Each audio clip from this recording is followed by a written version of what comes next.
They poisoned me to prevent disclosure.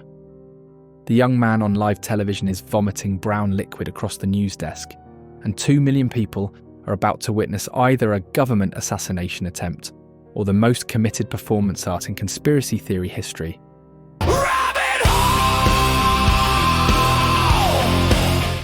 Welcome to the Rabbit Hole Chronicles. I'm Percival Blackwood, and today we're investigating a movement that claims the US government killed 12 billion birds and replaced them with surveillance drones. January 6th, 2022. WGN Chicago Morning News. Peter McIndoe, leader of Birds Aren't Real, sits across from the anchors explaining how birds are government drones. Mid-sentence, he lurches forward. Vomit sprays across the desk. The broadcast ends in chaos. But it's more than just Gen Z's falling for conspiracy theories. Why? All right. I'm so nervous.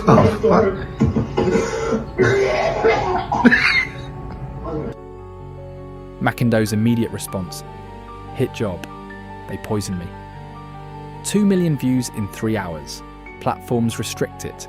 YouTube age gates it. Facebook adds warnings. No medical records released. No toxicology report. The incident vanishes from mainstream coverage. This is either the sloppiest assassination attempt in CIA history or something else entirely. Washington Square Park, October 2022. Hundreds gather around a beat-up van. Through the sunroof emerges McIndoe, now recovered, gripping a megaphone. If it flies, it spies. McIndoe preaches the gospel. Between 1959 and 1971, the government exterminated every bird in America. CIA Director Allen Dulles initiated Operation Water the Country after bird droppings landed on his car. B-52 bombers sprayed poison that decomposed birds within 24 hours, leaving no evidence. The replacements: biomechanical drones that recharge on power lines through their feet. The crowd knows the history. October 3rd, 1963, JFK discovers the program. October 25th, he witnesses the Turkey X-500 assassination drone. November 22nd, dead. The movement has published a 300-page book through Macmillan.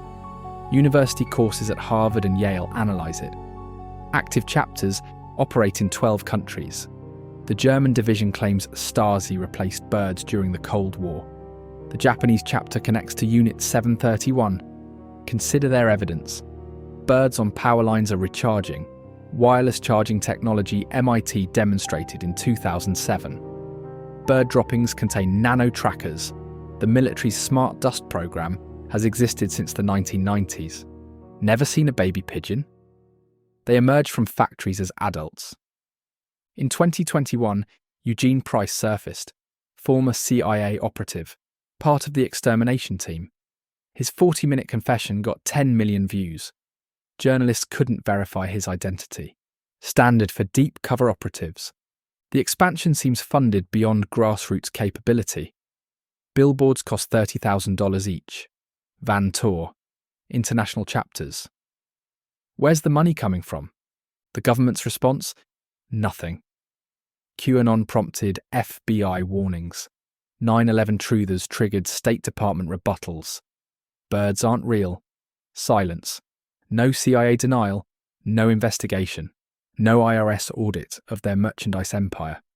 Academic institutions embrace them. Harvard Kennedy School hosts panels. MIT Media Lab studies their tactics. Yale teaches them in sociology courses. At real conspiracy gatherings, something strange happens. Birds aren't real protesters arrive. Violence decreases. Confrontations end.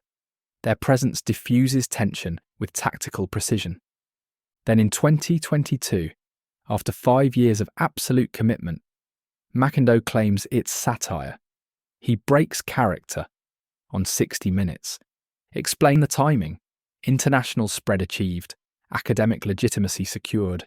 Millions of followers gained. Then suddenly, confession.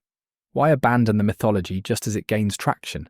Unless the revelation itself is the cover-up. Connor Gaydos, co-founder, buys Enron's trademark for $275, creates a cryptocurrency that briefly hits massive valuations. Mackindo launches 50 stars, mobilises 1,000 young voters, reduces rent increases from 16% to 3%. These aren't amateur activists, they're professionals. Here's what's really happening. Birds Aren't Real is completely fake, and every single follower has known it from day one. Eugene Price, an actor Mackindo hired. The vomiting. Mackindo ate clam chowder beforehand. The billboards, crowdfunded by people in on the joke.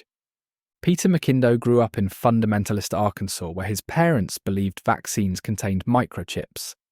Years of arguing with conspiracy believers taught him facts don't work. January 21st, 2017. Memphis Women's March. Mackindo writes "Birds aren't real" on a poster and channels every conspiracy theorist he'd ever known. The video goes viral. Instead of revealing the joke, he commits completely. Here's the genius. It's cultural chemotherapy. Participants learn conspiracy mechanics from inside while staying immune because they know it's fake. When Birds Aren't Real crashes QAnon events, real conspiracists can't process it. Are these allies or enemies? They're forced to think critically. One posted, "The birds aren't real people, are obvious disinformation agents sent to make us look crazy." Gen Z gets it instantly. They process irony collectively through digital culture. Older generations can't tell. Watch Pete Hegseth's Fox interview with Mackindo. He genuinely can't determine if Mackindo believes birds are drones. So hold on, we can't win foreign wars and we can't run a DMV, but we can control every bird in the sky? We can. I mean, and I appreciate you allowing me to share this information on here. A lot of the media won't let me talk about this. Is this stuff. a shtick? I mean, do you really in your heart? Why would it be a shtick? Because yeah, I mean, you report everywhere. You report on UFOs in this show, yes? Well, I don't report on them. UFOs are, I mean, I respect what you guys talk about on here. You're letting bird robots on the show. You're letting UFOs in this show. So do you think I could see the government using some birds maybe as drones to disguise them, but you're saying all birds, the pigeons here in New York City? Every bird. The movement monetizes its own fakeness. Merchandise, book deals, speaking fees, people buy participation, not belief. Those skills now mobilize real political change. But here's the darkest truth about Birds Aren't Real. It works because it's more honest than real conspiracies. When Mackindo vomited on live TV, he wasn't poisoned by the government. He poisoned himself. To show how easy it is to create evidence. To demonstrate how desperately people want to believe dramatic narratives. To prove that even obviously fake conspiracies can feel real if performed with enough commitment. The movement didn't expose government bird drones. It exposed something scarier. How simple it is to manufacture reality. How quickly fiction becomes fact if enough people commit to the performance. How vulnerable we all are to compelling lies, even ones that announce themselves as lies. In a world where people genuinely believe impossible things, getting millions to ironically believe birds aren't real while knowing it's fake isn't insanity. It's sanity through insanity. It's fighting fire with fire. It's the only rational response to an irrational world. The birds are real. But after 5 years of Birds Aren't Real, that almost doesn't matter anymore. What matters is that thousands of young people learn to recognize conspiracy thinking by performing it. They built community through acknowledged fiction. They found meaning in meaninglessness. They beat the conspiracy theorists by becoming better conspiracy theorists. By lying so transparently that it exposed every other lie. By performing belief so perfectly that actual believers couldn't tell the difference. That's not just satire, that's warfare. Information warfare, where the weapon is radical honesty disguised as elaborate deception. I'm Percival Blackwood, and you've been listening to the Rabbit Hole Chronicles. The birds are real, but in 2024, that might be the least important truth about them. The Rabbit Hole Chronicles is an independent production. Remember, if everyone knows it's a lie, it might be the most honest movement in America.